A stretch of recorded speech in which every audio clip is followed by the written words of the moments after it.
اللہ تعالیٰ کی طرف سے جن حضرات کو خاص توفیق دی جاتی ہے وہ ہمیشہ حق بات صاف لفظوں میں کہہ کر اپنی ذمہ داری پوری کرتے ہیں۔ حضرت امام احمد بن حنبل رحمۃ اللہ علیہ نے وہی بات کہی جو حق تھی۔ انہوں نے صاف کہا اللہ کا کلام مخلوق نہیں ہو سکتا۔ گرفتار کیا گیا، سزائیں دی گئی، مگر ان کا اللہ کے ہاں بڑا مقام تھا۔ اس زمانے کے کئی واقعات ہیں۔ امام شافعی رحمۃ اللہ علیہ بھی اس زمانے میں حیات تھے، مگر وہ بوڑھے ہو گئے تھے۔ امام احمد کے وہ استاد تھے، انہوں نے خواب میں دیکھا رسول اللہ صلی اللہ تعالیٰ علیہ وسلم، آپ نے فرمایا بشر احمد علی بلوى تصیبہ، احمد کو بشارت دے دو اس آزمائش پر جو احمد کو پہنچنے والی ہے۔ امام شافعی رحمۃ اللہ علیہ نے اپنے شاگرد امام مزنی رحمۃ اللہ علیہ کو بشارت لے کر بھیجا۔ وہ پہنچے امام احمد کے پاس۔ امام احمد نے سن کر خوشی کا اظہار بھی کیا اور یہ کہا کہ یہ بشارت لانے کی وجہ سے مجھے تمہیں انعام دینا چاہیے، مگر میرے پاس کوئی چیز دینے کے لیے نہیں ہے، لہذا میں نے جو یہ کرتا پہن رکھا ہے، میں یہ کرتا تمہیں انعام کے طور پر دیتا ہوں۔ اپنا کرتا اتار کر ان کو دے دیا۔ وہ کرتا لے کر واپس گئے تو امام شافعی رحمۃ اللہ علیہ کو بتایا تو امام شافعی رحمۃ اللہ علیہ نے فرمایا امام احمد کا کرتا، حالانکہ امام احمد شاگرد ہیں، امام شافعی رحمۃ اللہ علیہ نے فرمایا یہ کرتا احمد نے تمہیں دیا ہے تو یہ تمہارا ہے، میں تم سے اس کو نہیں لے سکتا، مگر تم مجھے اجازت دو کہ میں اس کو پانی میں بھگو کر وہ پانی استعمال کروں، برکت کروں۔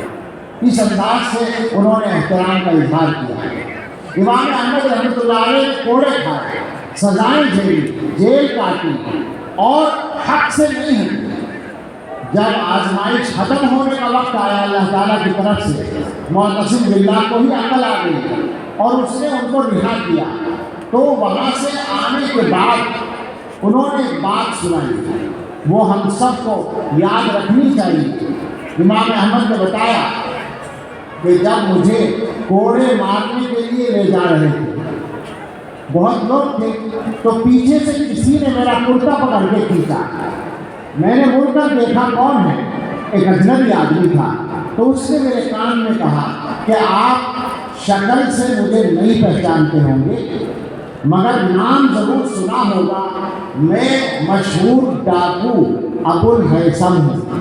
اس زمانے میں ایک ڈاکو تھا جو چوریاں کرتا تھا، ڈاکے ڈالتا تھا، ہاتھ بھی کٹے، کوڑے کھائے، جیلوں میں بھی رہا، مگر اپنے کام سے باز نہیں آیا، بہت مشہور ڈاکو تھا۔ اس نے کہا میں وہی ابو الہیثم ہوں، میں آپ سے یہ کہنے آیا ہوں کہ میں نے دنیا کمانے کے لیے، کمینی دنیا کے لیے اپنی کمر پر 18,000 کوڑے کھائے ہیں الگ الگ وقتوں میں۔ ریکارڈ دیکھ سکتے ہیں، سرکاری ریکارڈ، کہ میرے جو کوڑے لگائے گئے ہیں ان کی تعداد 18,000 ہے۔ آپ جا رہے ہیں کوڑے کھانے کے لیے، اللہ کے لیے، اللہ کے دین کے لیے، تو احمد پھسل مت جانا، اپنی جگہ قائم رہنا۔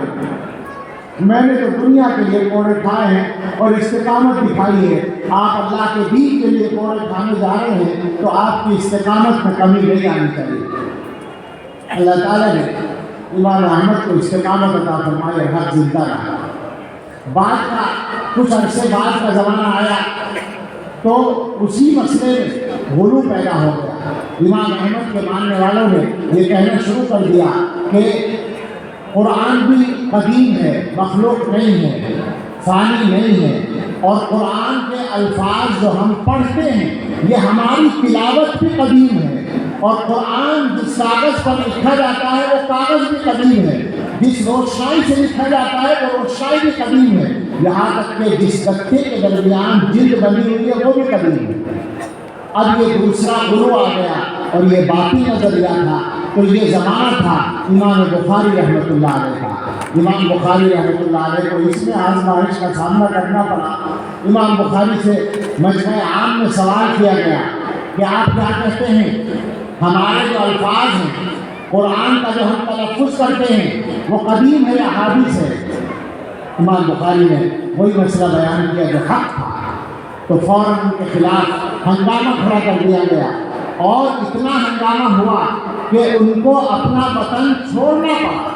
امام بخاری رحمۃ اللہ علیہ جس کی حکومت آج تک چلی آ رہی ہے علمی دنیا کے اوپر، اس اللہ کے بندے کو دین کے لیے اپنا وطن چھوڑنا پڑا، اور مسافرت میں خرطن کے مقام پر ان کا انتقال ہوا، اپنے گھر سے باہر انتقال ہوا۔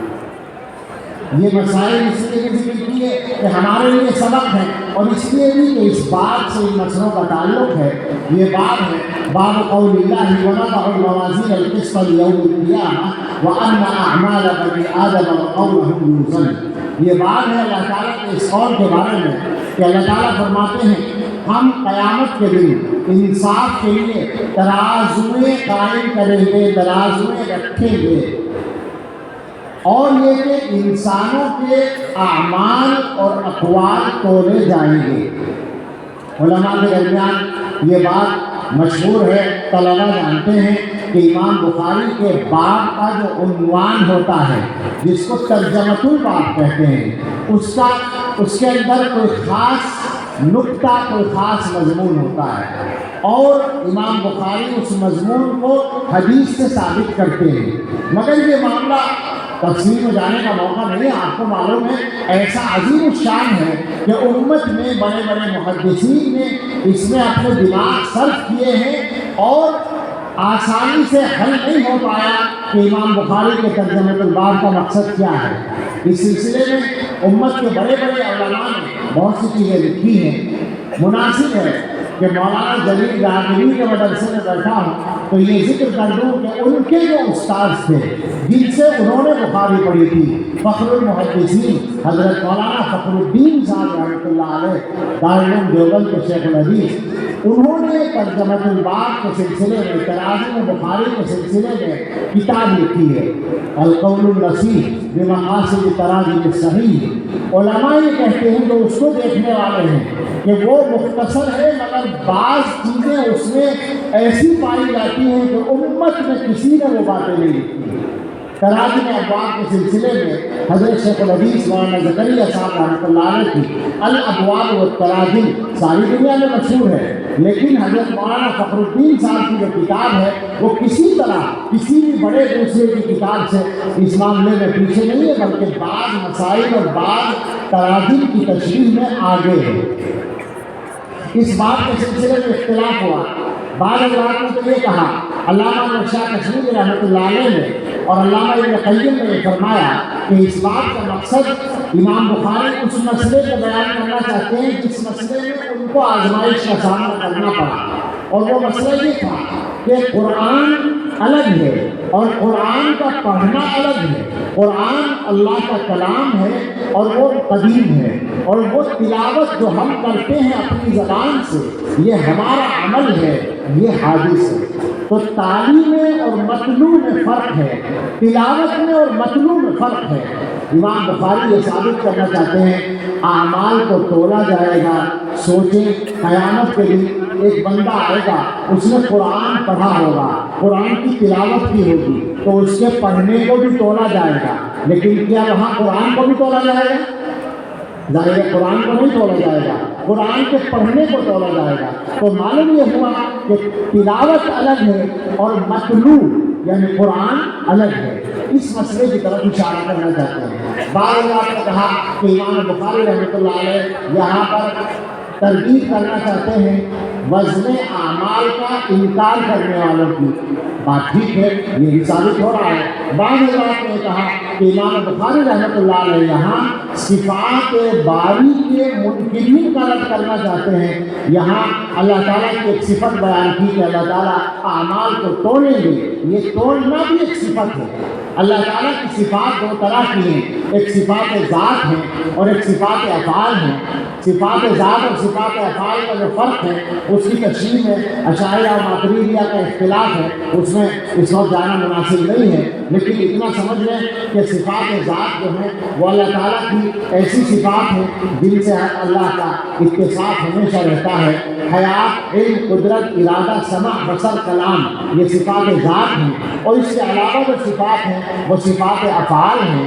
اللہ تعالیٰ کا بندوں کے اعمال کو توڑنا یہ صفات افعال میں سے ایک صفت ہے، اس کو یہاں ثابت کر دیا آیت کے ذریعے سے۔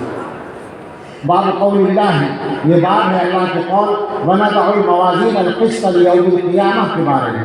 ہم قیامت کے دن ترازو قائم کریں گے انصاف کے لیے۔ اب میں لفظوں کی تدقیق میں نہیں جانا چاہتا، بات لمبی ہو جائے گی۔ موازین کو جمع کیوں نہ ہے، القسط کا ترکیب میں کیا ہے، یوم القیامہ میں نام کیسا ہے، سب اشارہ ہے، آپ کو معلوم ہے۔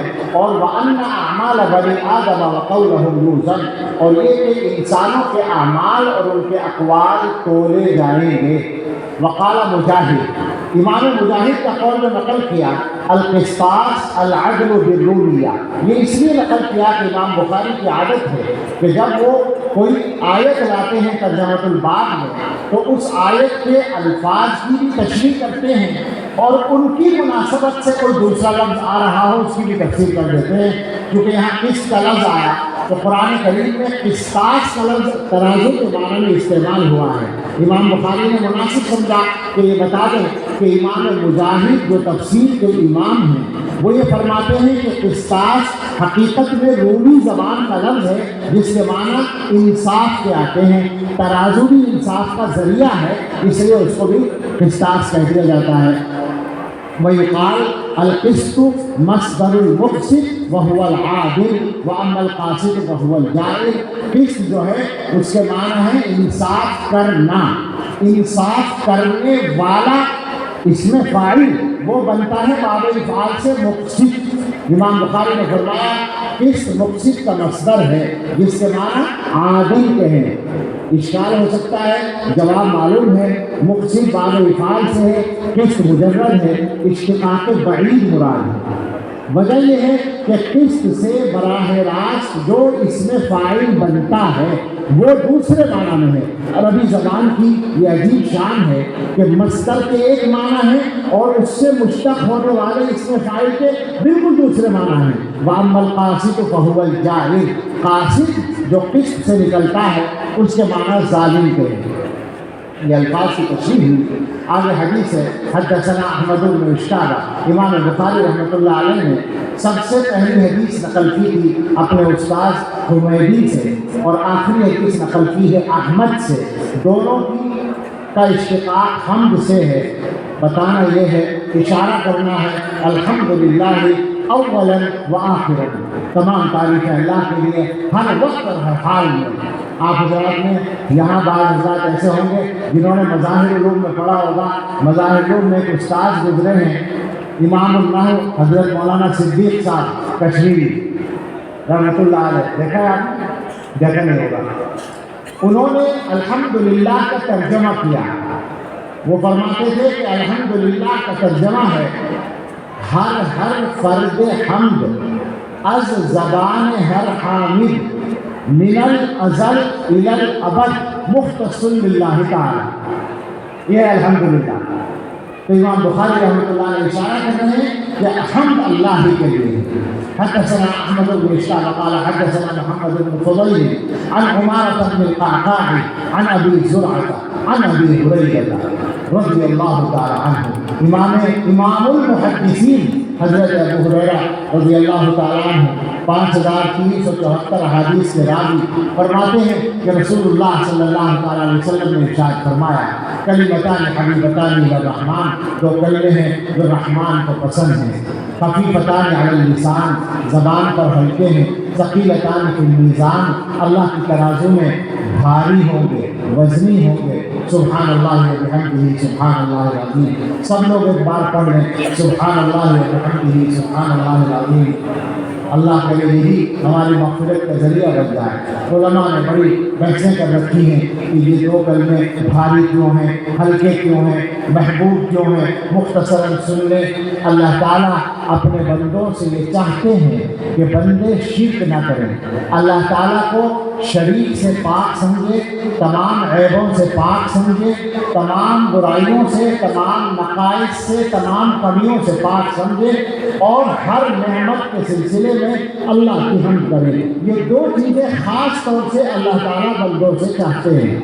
سبحان اللہ و بحمدہ میں یہ دونوں مضمون آ جاتے ہیں۔ سبحان اللہ یہ تنزیہ ہے اور بحمدہ یہ تحمید ہے۔ ایک میں تنزیہ ہو گئی، اللہ تعالیٰ ہر برائی سے پاک، ہر عیب سے پاک، ہر کمی سے پاک، محتاج ہونے سے پاک، اولاد سے پاک، والدین سے پاک، بیوی سے پاک، اور شریک اور وزیر سے پاک، کسی کی اللہ کو ضرورت نہیں ہے۔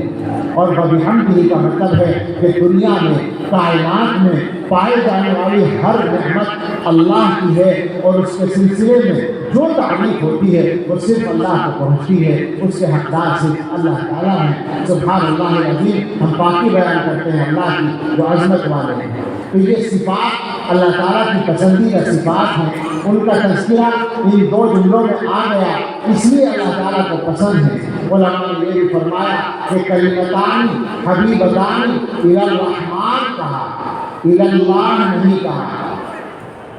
حکمت ہے، رحمان کو دو کلمے پسند ہیں، تم کلمے پڑھتے ہو اور اللہ پسند کرتے ہیں۔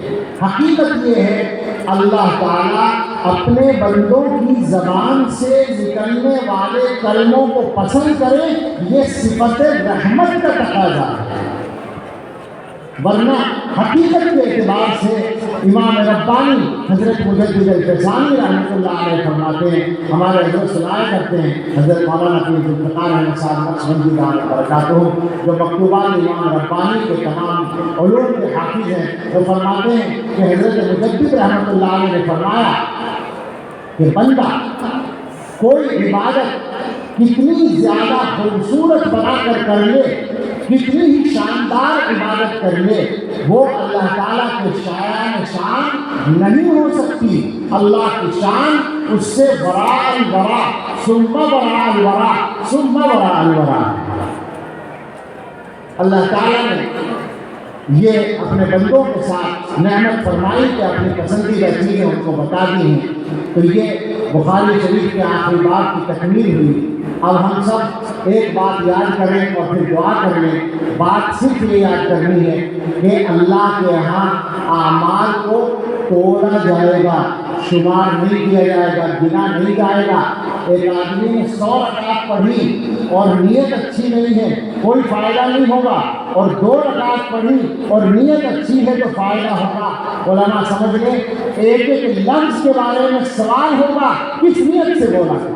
نیت کا صحیح ہونا ہر عمل کے بارے میں اور ہر لفظ کے بارے میں ضروری ہے۔ زبان سے جو بول رہے ہو اللہ کو جواب دینے کے لیے تیار نہ ہو، اس لیے کہ ما یلفظ من قول الا لدیہ رقیب عتید، اس لیے کہ وَأَنَّ أَعْمَالَ بَنِي آدَمَ وَقَوْلَهُمْ يُوزَنُ۔ ہم سب ارادہ کریں کہ اپنی زندگی میں جو بھی عمل ہوگا انما الاعمال بالنیات کو سامنے رکھ کر ہوگا، تاکہ اللہ کی ترازو میں اس کا وزن ہو جائے۔ اللہ ہمارے لیے کام آسان فرمائے اور توفیق عطا فرمائے، آمین۔ وآخر دعوانا الحمدللہ رب العالمین۔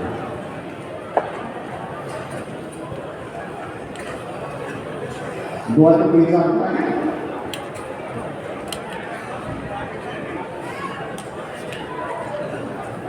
یہ